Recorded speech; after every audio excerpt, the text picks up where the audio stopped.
No one has done a video about this, Spark in the Dark, and how to survive. So I'm going to tell you some tricks. There are going to be some spoilers. I'm going to share with you some of the map of the dungeon. Alright, here's the map. Now, I didn't show you the whole map because I want you to explore for yourself, but this is enough to get you to where you can start to put bonuses on your weapons and things like that. So let's take a look.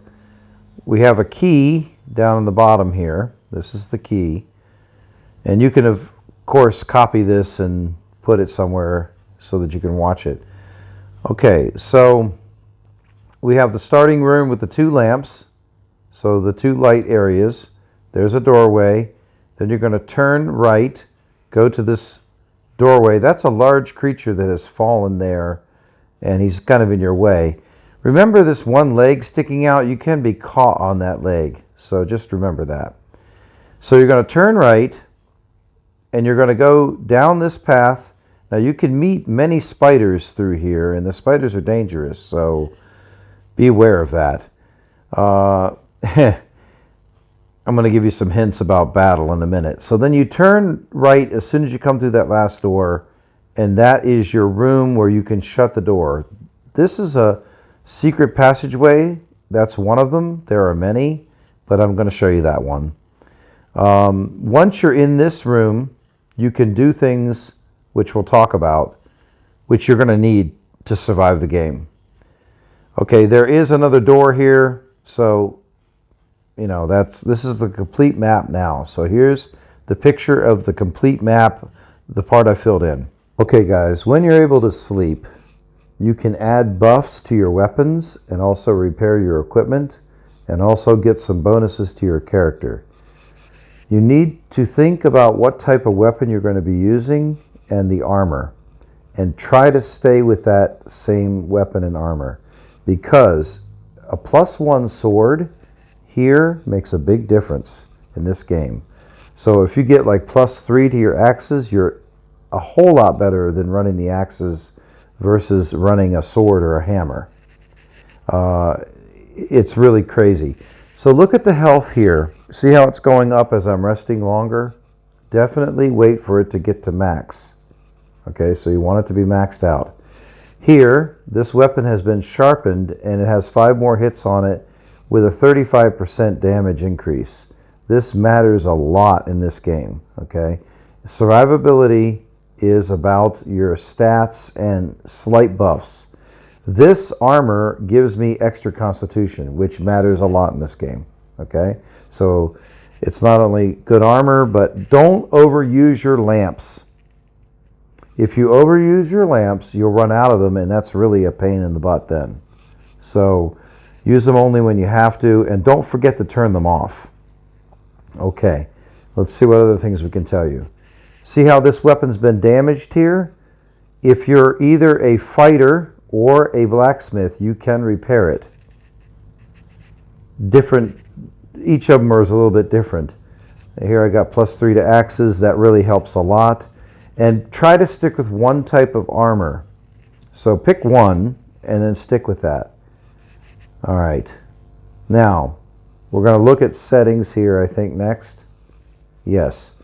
Take a look. This is your sensitivity on how fast you turn when you rotate your mouse. You want it set comfortable for you, but it can be way too sensitive when the game first starts. So pick the type of equipment you're going to be using and try to stick with that. Look how that shadow comes in. God, that's scary as hell. And you can see spiders or somebody approaching in the shadows. Here you can see I have quite a powerful axe. And one interesting thing, we're going to try a potion now. You're going to get potions and you have no idea what they do. So you got to try them out and just see. I haven't had any kill me yet. Some give you buffs, and those buffs really matter. So here, what did I get? What was the buff? Elixir of stamina. So it means you're going to be able to swing more in the battle. So that's good. All right, you can see here I got a ring of perception, which really helps in finding secret doors and things like that. You can look over a wall to see if there's any enemies that are right next to the door before you open it. All right, you can use a spider body to push it into a trap so that you don't get killed by the trap. All right, let's talk a little bit about your weapon choices. What I've seen is that you need something to stagger the monsters back. You can knock them over, you can actually stagger them back with a heavy weapon. If you're using lighter weapons, you're going to be using a shield to block a lot. I use a shield on my back because the shield can block a back attack from somebody coming from the back. You can use lighter weapons, but you're going to be, stabbing, then shield up, then stabbing, then shield up. The idea is a lot of jumping back and forth, backing forward, moving sideways. It's almost like a real fight. Where the pluses on your weapons come in is your chance to hit them. So if you have like a +3 or a +4 to axes or whatever weapon, you're going to make contact better and a more stronger contact.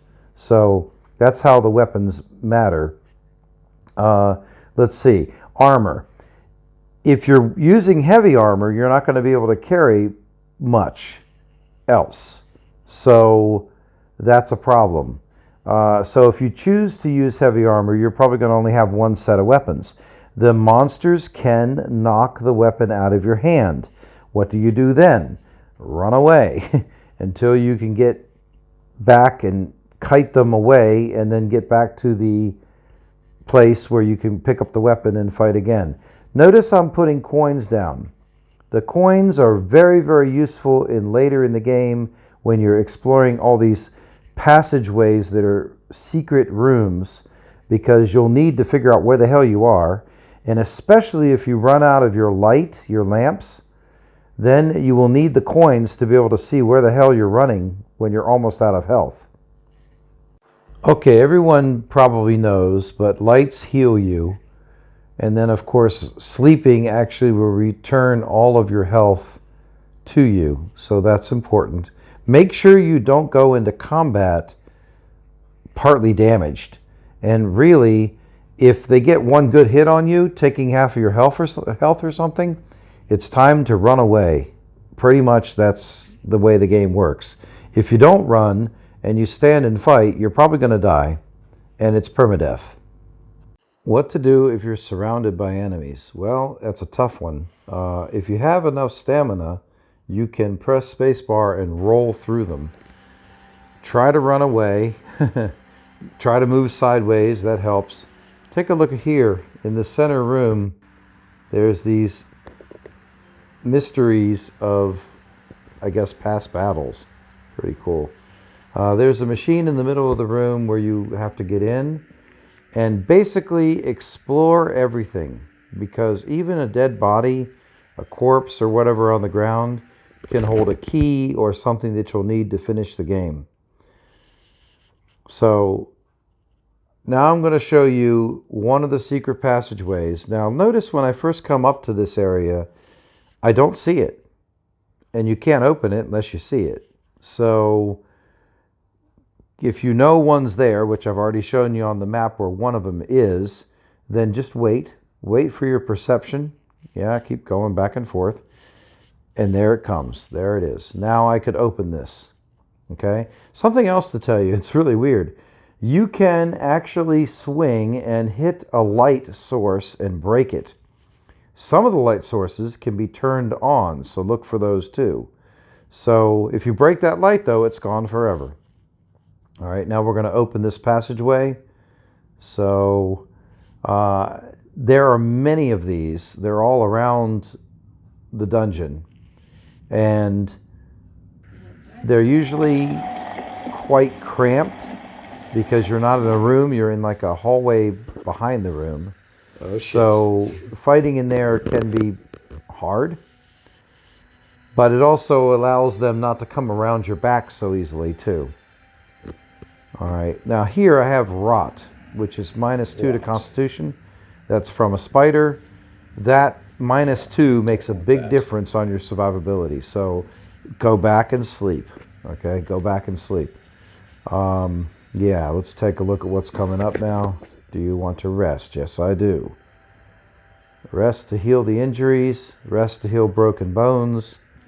Rest to heal poison. Okay, see rot? Look at this. Overburdened.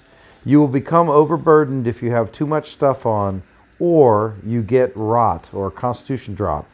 Then you become overburdened. It slows you down and you will die then. You know, blood poisoning will allow you to be overburdened. So, you see what's going on here? So you can see that my stamina is low, my health is low. So letting negative buffs pile up will kill you. Just as the same as positive buffs really make a big difference in this game. So like a +3 to axes or some plus on strength really makes a big difference on your survivability. So that's one big tip I can give you. Yeah, you can see my health rising here, which you want to wait till it's as full as it can be.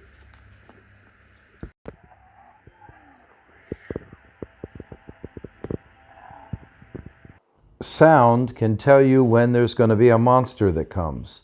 Now you see here my armor is damaged. That means it's going to have less armor ability. So if you can replace it with another armor of the same type, I would do that as quickly as you can. However, a blacksmith can repair it. If you go to a lesser type of armor or something different like light armor, medium armor, your positives for your pluses for using that armor are not going to be there, which means it's not going to be as effective with you wearing it. So again, each plus matters a lot in this game.